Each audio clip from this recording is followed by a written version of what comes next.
अजून एक सांगायचं म्हणजे इन्शुलिनचे जे प्रकार असतात किंवा शुगर मोजायचे जे प्रकार असतात ते सुईने आधी असं करायचं, मग ते रक्त काढायचं, मग ते प्लेटवर घ्यायचं, त्याचं रीडिंग येतं. तर तेव्हा ते जे सुईने टोचतात ते इथं दुखून ना म्हणजे सारखं घेऊन हे खूप दुखतं.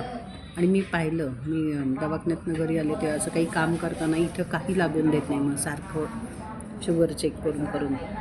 पण जे माझे मी स्पेशालिस्ट आहेत ना त्यांच्याकडं मी पाहिलं की माझा जसा इन्सुलिनचा पेन आहे तो सॉफ्टली आहे, ती सुई टोचलेली पण कळत नाही.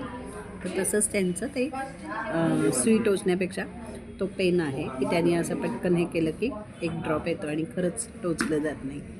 मग त्यामुळे आता वाटलं तर मी रीडिंग माझं खाताना पिताना वेळ पडू नाही, पण अगदी किती वेळाही घ्यायची वेळ आली, इन्शुलिन शुगर चेक करायची वेळ आली तर मी करू शकते.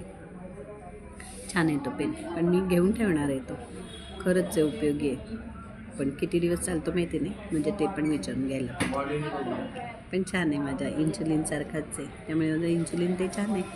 पण हे जे दुसरं आहे ना दवाखान्यात कडक आहे सुई, मला फार त्रास होतो. दंडात देतात, टोचते. गेलं पाहिजे तितक्या वेळा ओरडते.